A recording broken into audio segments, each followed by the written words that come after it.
Dès que j'ai entendu les balles et senti les balles sur le but, je me suis couché sous le touché. Et on a 2 joueurs qui ont été touchés, dont un gravement. Et maintenant, on est en attente de nouvelles par rapport à leur santé. Passons le Togo, qui fut également privé de participation aux 2 éditions suivantes après une suspension de la CAF, levée plus tard sous la pression de la FIFA.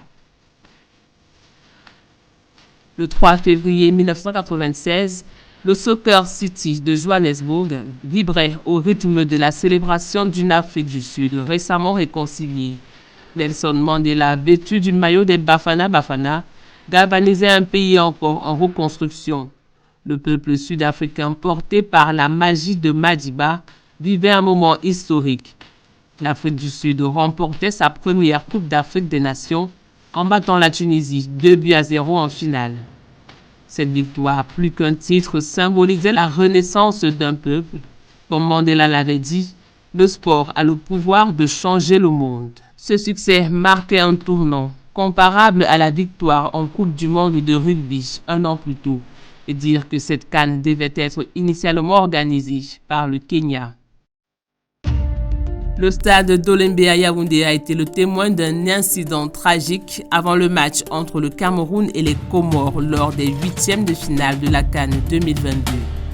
Des milliers de supporters, certains sans billets, tentèrent de pénétrer dans le stade, ignorant les restrictions sanitaires liées au Covid-19.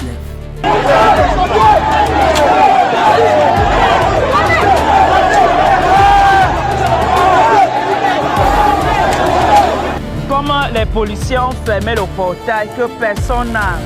Il y a une foule de gens qui est venue derrière. Moi, j'étais coincé dedans. Donc, pour retourner encore en arrière, je ne pouvais pas. Ça là, il y avait même plus de... Mais je peux dire que même 15 personnes. J'étais en bas. Et Dieu m'a épargné. Il y a eu même 7 morts. Je dis là, au stade, 7 morts maintenant là. Le bilan fut lourd, 8 morts, dont un enfant de 6 ans, et des dizaines de blessés, parfois graves. La CAN était en deuil, un moment sombre dans l'histoire de cette grande compétition. L'un des matchs les plus intenses de la Coupe d'Afrique des Nations 2006 a opposé 2 géants, la Côte d'Ivoire contre le Cameroun. Le 4 février, après un match épuisant,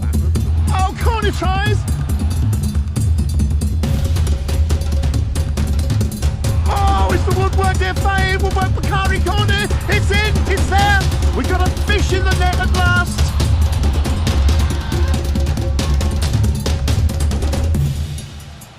Oh, what's happening now, it's in, I don't believe it, Jean-Marc Cornin and Mionzi.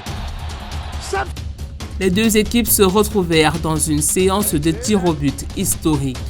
Aucun tireur ne manqua son penalty, ni les gardiens de part et d'autre.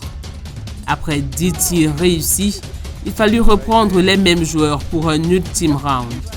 Samuel Eto'o, dans une ultime tentative, expédia le ballon au-dessus de la barre. Didier Drogba, lui, ne trembla pas et offrit la victoire à la Côte d'Ivoire sur le score final de 12-11. Un drame sportif dans un duel de titans. The indomitable Lions have had their teeth pulled. The Elephants keep their ivory, go through to the semis where Nigeria is waiting for them. We saw a scrappy old match, lively 30 minutes of extra time, 24. Le 5 février 2015, à Malabo, en Guinée équatoriale, la demi-finale de la CAN 2015 entre le Ghana et les Hôtes dégénéra suite à un penalty accordé aux Black Stars.